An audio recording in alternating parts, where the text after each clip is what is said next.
rahmatullahi alayhi rahmatan wasi'a gaafa tokko ayyoon isaa lallabdeetiti isa yaamti yeroo yaamtuun inni sagalee isaa ol fuudheetiti awwaateef bara labbayka maamaatiyyaa jeen waanuma sagaleen isaa xiqqoo ol taatee jecha gabra lama bilisoomsee anaa fi isin ofaa gaafannu akkamitti jirra ummaa teenya wajji abbaa keenya wajji akkamitti jirra obboleessu roobni akka nutti roobne mana nuu jaaranii yoo manni keenya nutti oowwe marwaa itti nuu godhee bishaan qabbanaa waafeen firija nuu bitee karaa kana keessatti waan meeqa nuu baadhate gaafa tokko Abdullahi ibn Umar radiyallahu anhuma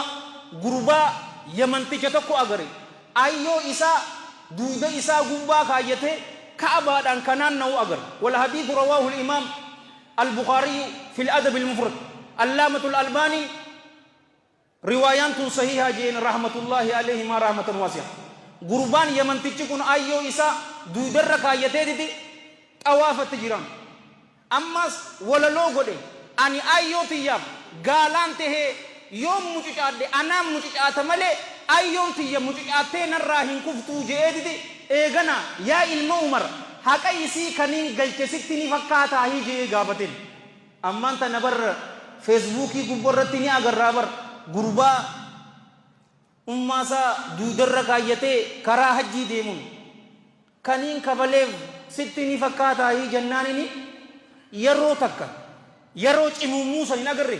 yeroo ittantu san takkicha isii sanuun kafallee jee oggu takka jettu san sanuu hin kafaltuun siinga daa'imman bii mataa isiitirra ilammaan quba isitti yoo isii uffiste oggu takkicha isiin akkasitti isi dhaltu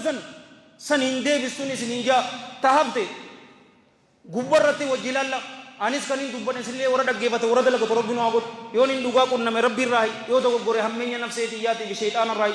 karaa bareedaa kana isin yaadachiisee ani itti hojjechuu dhabu irraa isa Allah hin tikfama isiniif karaa jannataa dilbila ta'e ani bidda jahannam keessatti wal iyaadu billah na darbu irraa isa Allah hin tikfama anis kanin dubbadhe sillee warra dhaggeeffate warra dalagatu rabbiin waa godhu nu cufaafu rabbii yaada muraada keenya rabbiin waa godhu hamtuu cufaatu rabbiin irraa haa qabu khayrii cufaatu rabbii walitti nu haa qabu aadaa fi abbaan keenya yoo jiruudhaan jiraatan rabbiin umrii isaanii nu haa dheeressu umrii dheertuu barakaa qabdu lagaa gaarii waliin rabbii isaaniif haa kennu yoo tokkoon isaanii yookaanuu lamaan isaanii nurraa du'an rabbiin rahmata isaaniif haa godhu qabri isaanii caffee jannataa isaaniif haa godhu galmee isaanii illiyyinitti isaaniif haa galmeessu qabri isaanii hanga argaa isaanii rabbii isaaniif haa bal'isu siraata gubbaa akka mandiisutti warra dabaru rabbii isaan haa godhu maan nabiyyiina was-siddiqiina wash-shuhadaa was-saalihiina wa hasuna ulaa'ika rafiiqaa jara gaggaarii isa waliin rabbii isaan haa godhu nutillee rabbiin khaatimaa teenya nu haa tolchu allahumma salli wa sallim wa baarik على سيدنا محمد وعلى جميع المرسلين وآخر دعوانا أن الحمد لله رب العالمين والسلام عليكم ورحمة الله